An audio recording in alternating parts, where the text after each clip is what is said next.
Des jardins secrets, des tours végétalisées, des lieux de vie totalement réinventés. On va rêver dans cette émission. Cap sur 2050. Figaro Immo, c'est parti.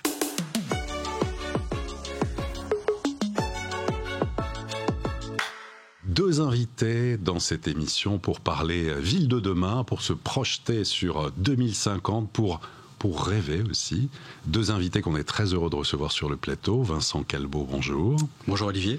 Vincent Calbeau, architecte et à la tête de l'agence Vincent Calbeau Architecture.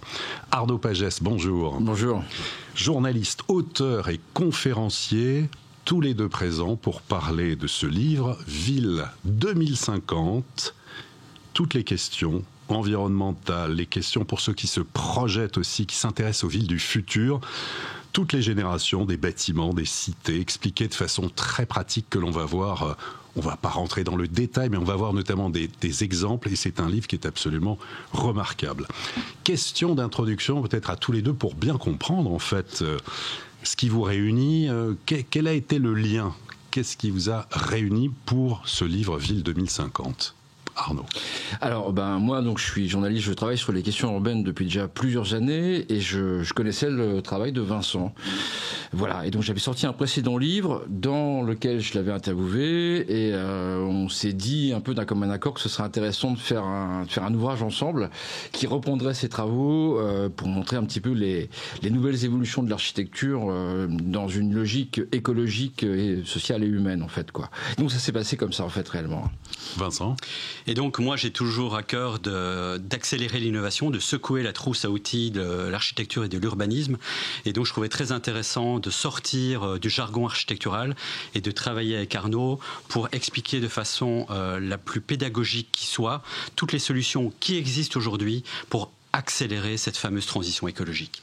Alors on va le voir. On va voir notamment 4 exemples, justement parce qu'il y a des choses totalement utopiques qui ne verront pas le jour, et puis il y a des réalisations, des choses très concrètes. On va commencer tout d'abord avec Tao, direction Taipei.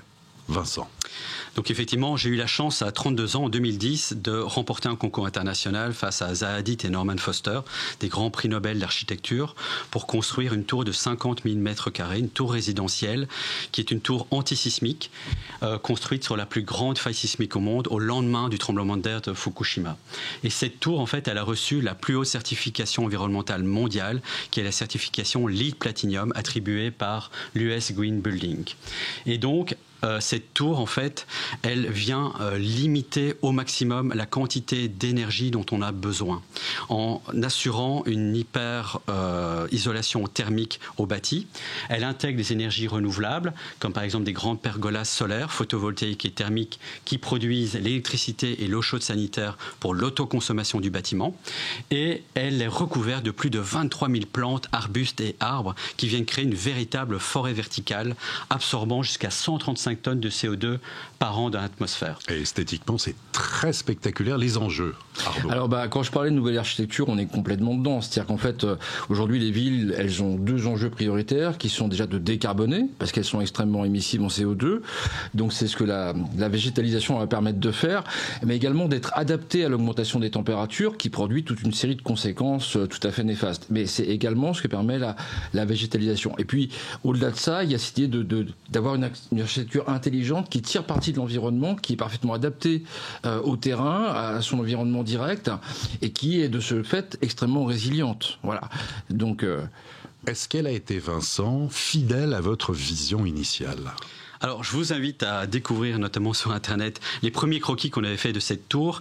Et on a eu la chance de travailler avec un client absolument génial et visionnaire, BES Engineering Corporation, qui nous a suivis pour faire en sorte que ce croquis, ce rêve, cette utopie, comme on l'appelait au début, soit réalisé parfaitement. Donc, pas de concession, pas de frein. Non, pas de concession, mais plutôt un encouragement. Parce qu'il faut savoir, par exemple, l'Asie du Sud-Est, elle a été beaucoup montrée du doigt parce qu'elle est devenue l'industrie, le siège de l'industrie mondiale.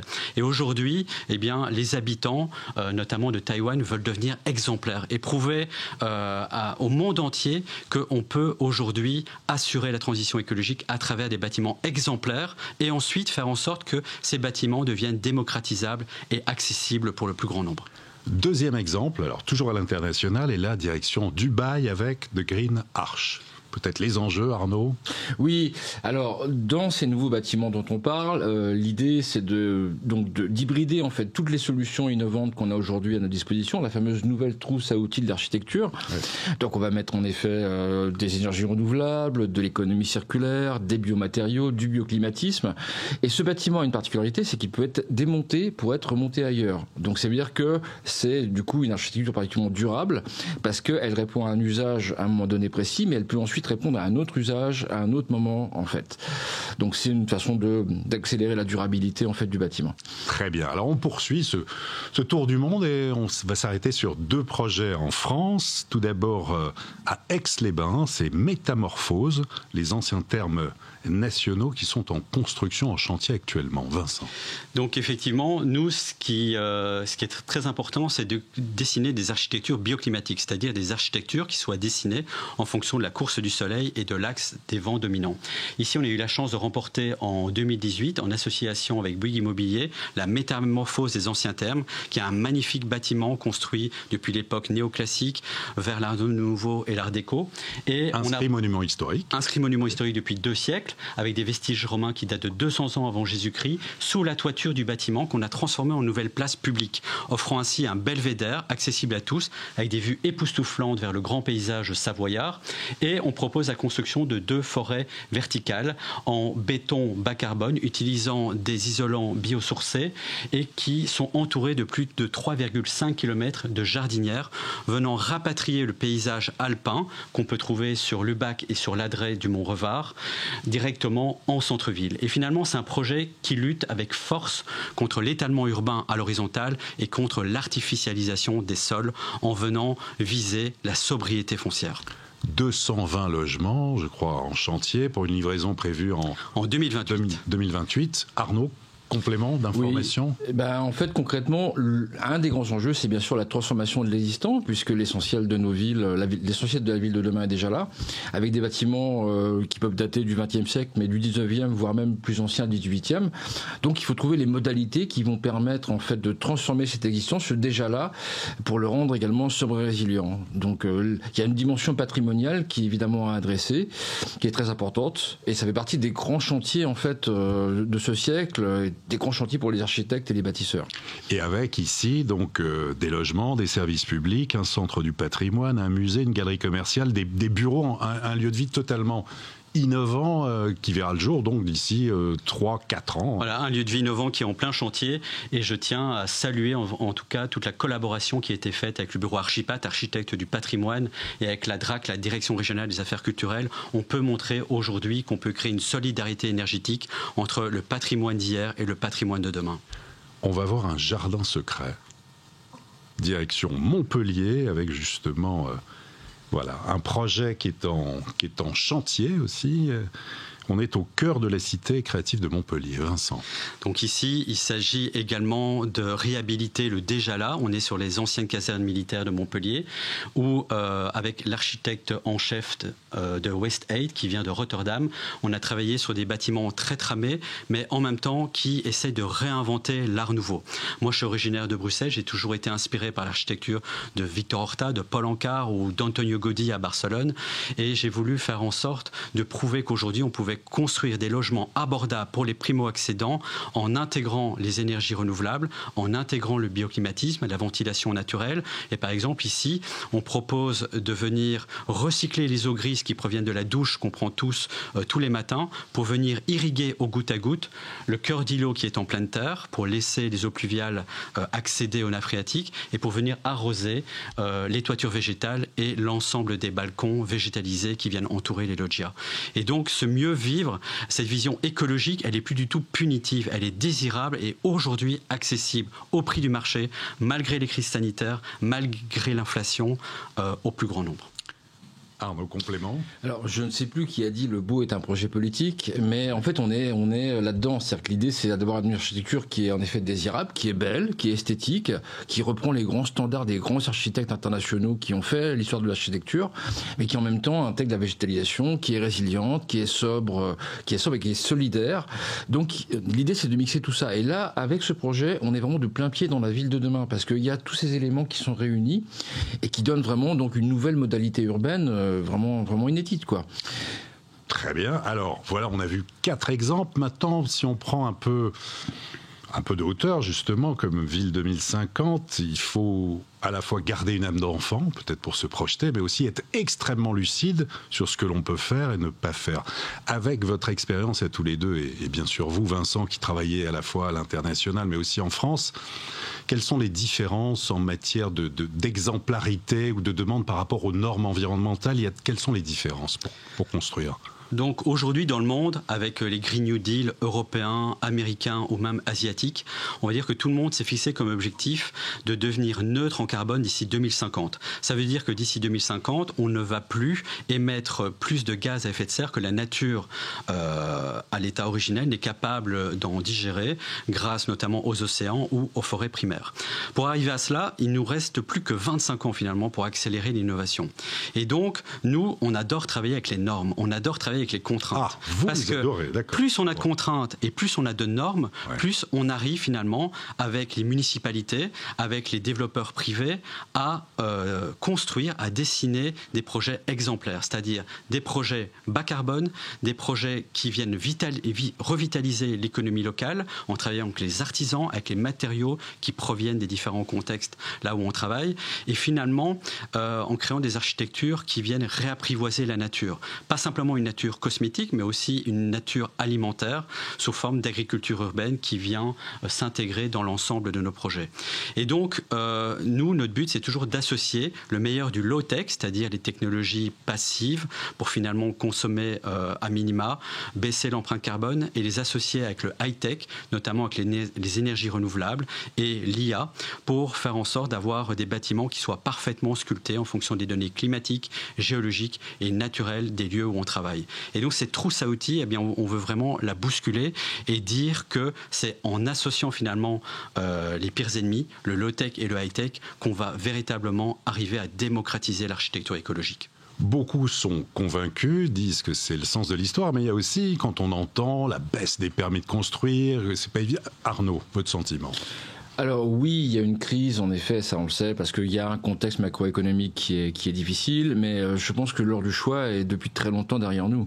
On n'a pas le choix. C'est pas un luxe, c'est pas juste esthétique ou c'est pas de la fantaisie.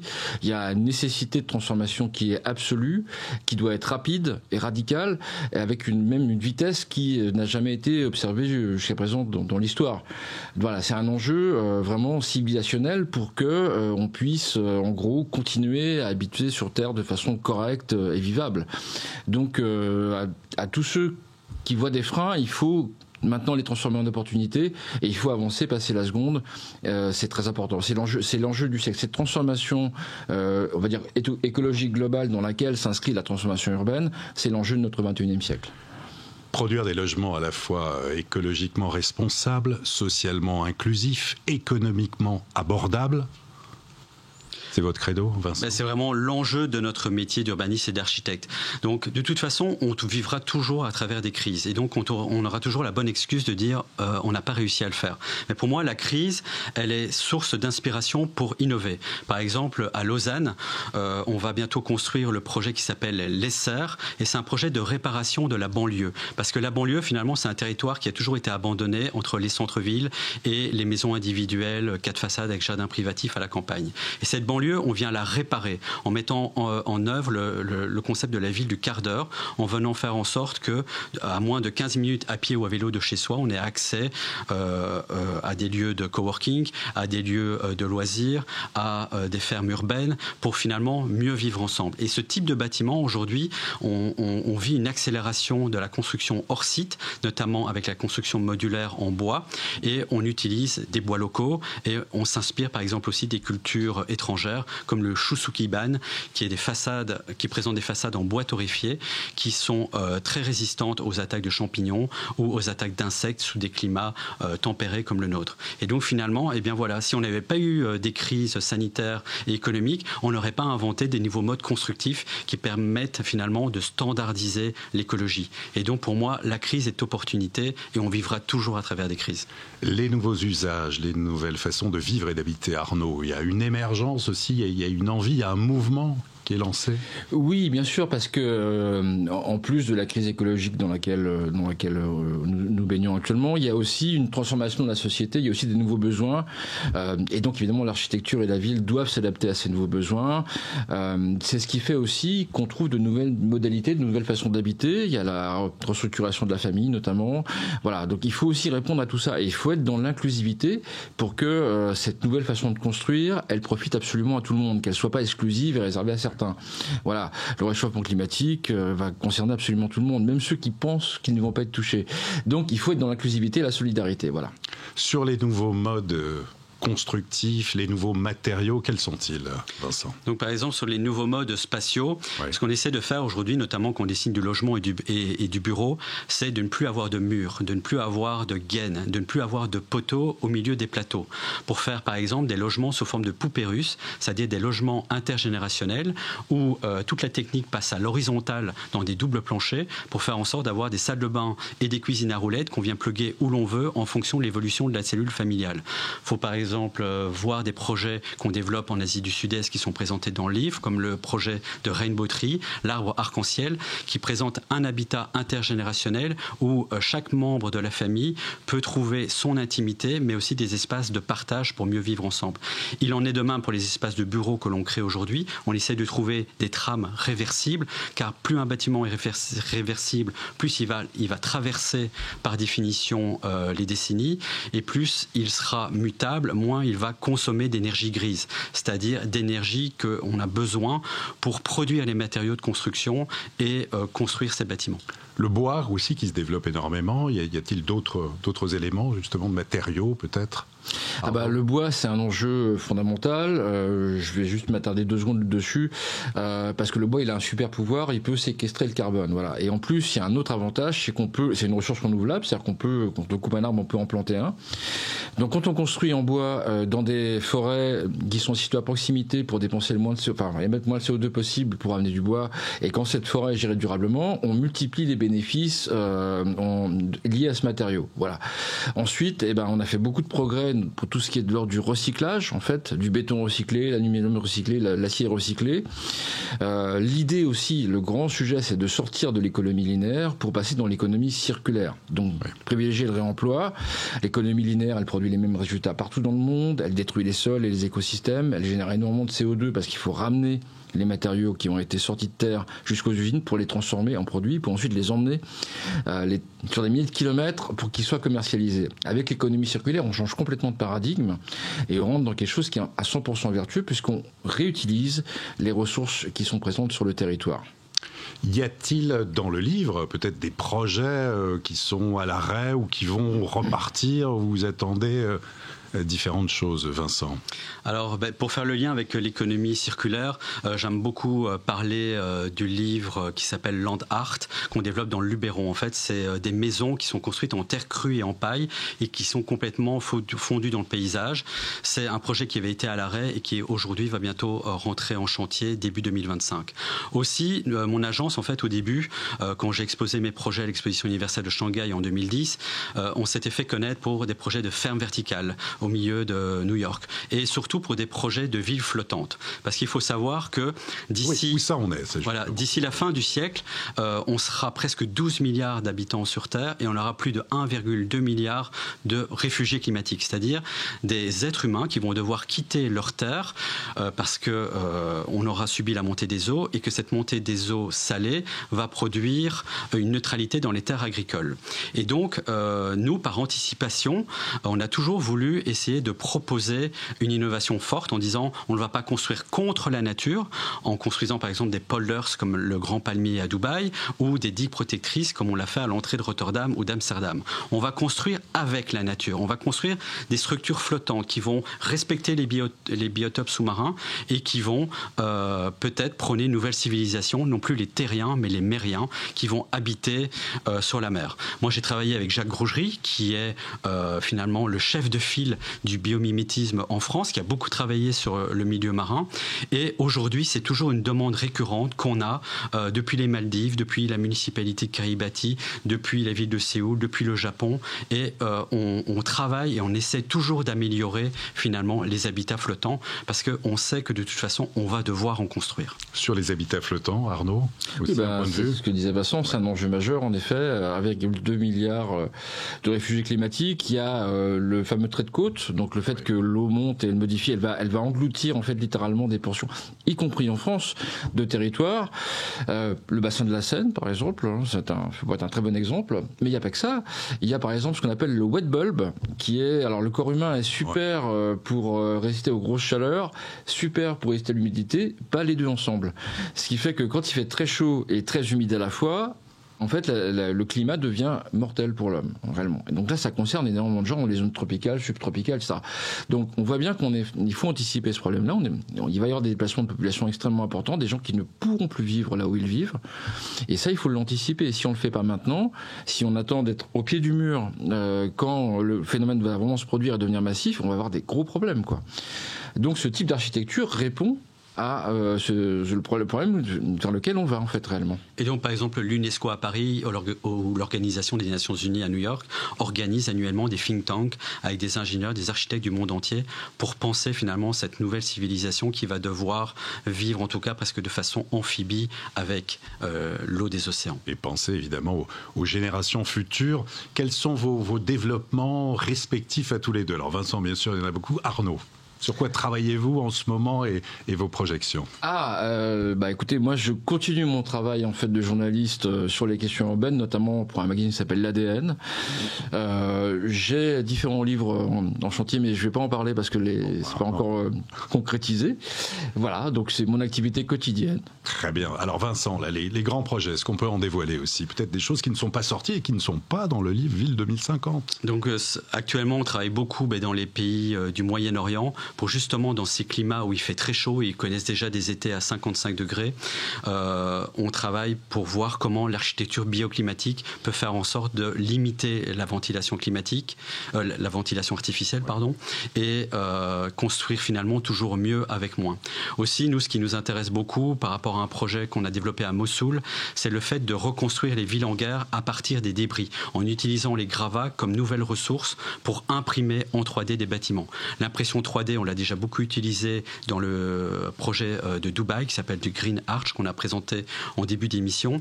Et aujourd'hui, on a été appelé notamment pour travailler sur la ville de Kharkiv pour voir comment on pouvait revoir cet urbanisme en respectant le patrimoine historique, même s'il était en partie démoli, mais en respectant la culture du lieu et en venant mixer cette culture du lieu avec l'architecture écologique pour essayer finalement d'apporter des solutions concrètes, très pragmatiques à des populations qui en ont encore plus besoin que nous. Et pour revenir à la France, est-ce qu'on est à la hauteur, selon vous, des enjeux véritablement sur la transition écologique, la rénovation, l'architecture, le rapport entre les élus, la population? Est-ce qu'on est à la hauteur des enjeux ici, Arnaud? On n'est pas encore tout à fait à la hauteur des enjeux, non. Alors, qu'est-ce qu'il faudrait? Il faut davantage, je pense, déjà de pédagogie, il faut davantage de concertation aussi. Moi, je vais vous citer un exemple très simple. J'étais à Besançon, parce que je donnais une conférence pour les cadres de la ville il y a quelques semaines. Et ils n'ont pas pu mettre du double vitrage sur les bâtiments classés monuments historiques. Ils ont eu un veto, juste du double vitrage. Donc je pense qu'il va falloir qu'il y ait un travail vraiment de tous se mettre ensemble pour réfléchir et décider, en incluant bien sûr les citoyens. Ouais. Mais oui, il y a une prise de conscience et on a avancé, c'est sûr, mais il va falloir passer la seconde très rapidement. Donc c'est vrai que la pédagogie, elle passe notamment par l'écriture du livre Ville 2050, mais nous on a véritablement changé de métier. Moi j'ai travaillé pour Massimiliano Fuksas, pour Claude Vasconi, qui étaient des architectes stars, comme on les appelait à l'époque. Aujourd'hui, nous, on est plutôt devenus des chefs d'orchestre entre la municipalité, les opérateurs privés et les citoyens. Vous êtes des metteurs en ville. Exactement. Par exemple, il y a un projet à Lille pour la rénovation d'anciens bâtiments des années 60. Et le but, en fait, nous, c'est qu'on a fait des consultations avec les habitants de ce quartier. Avant le premier coup de crayon, on leur a dit « Mais qu'est-ce que vous voulez comme ville ? Qu'est-ce que vous voulez comme quartier ? Qu'est-ce que vous voulez comme fonction, comme nouveaux usages ?» Et donc, on a d'abord développé en tant qu'architecte un programme avec le promoteur pour ensuite développer le projet.